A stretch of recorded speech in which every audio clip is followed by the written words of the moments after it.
ငယ်ချင်းတို့အားလုံးမင်္ဂလာပါခင်ဗျာ Zinminko Sukee YouTube channel နဲ့ကြိုဆိုပါရစေ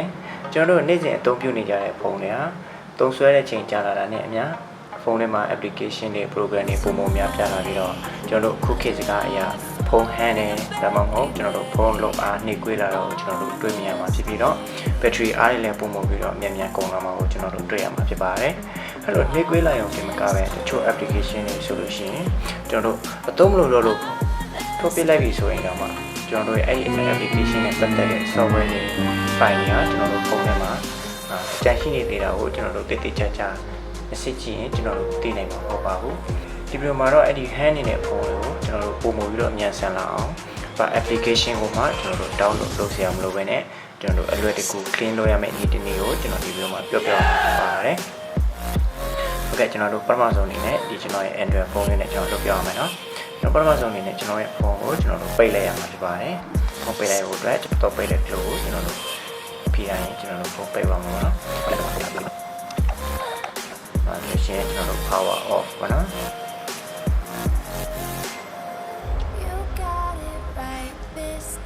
โอเคဖုန်းကတော့ပိတ်သွားပြီ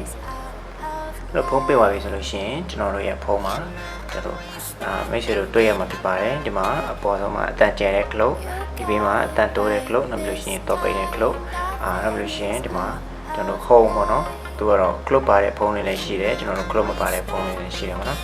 အဲ့ဒီ clock တွေမှာကျွန်တော်တို့ပထမဆုံးအနေနဲ့ကျွန်တော်တို့အတန်တိုးတဲ့ clock ကိုကျွန်တော်တို့ဖိရမှာဖြစ်ပါတယ်ကျွန်တော်တို့ရဲ့လက်ရဲ့အနေထားကြတော့ကျွန်တော်တို့လက်ညှိုးလက်ကလေး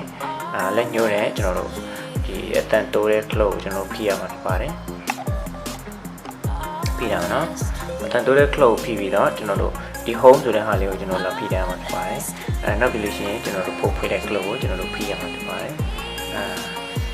လို့ဖွင့်ရလိုက်ပြီဆိုလို့ရှိရင်ကျွန်တော်တို့ Android လို့ပေါ်မှာဖုန်းမျိုးစားပေါ်လာပြီဆိုတော့ねကျွန်တော်တို့ရဲ့လက်သုံးချောင်းလုံးကိုကျွန်တော်တို့တပြိုင်နက်တည်းလွှတ်လိုက်ရမှာဖြစ်ပါတယ်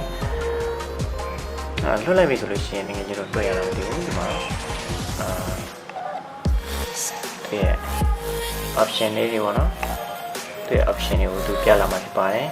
ဒီမှာဆိုလို့ရှိရင်ကျွန်တော်တို့အပေါ်ဆုံးမှာreboot system now ပေါ့နော်သူကတော့ကျွန်တော်တို့ဖုန်းကိုပြန်ပြီးတော့ဖွင့်ခိုင်းတာပေါ့နော်ဒီအောက်မှာကျွန်တော်တို့လိုအပ်ကကျွန်တော်တို့ဖုန်းထဲက cache file တွေကိုရှင်းရမယ့် option ကြတော့ wave cache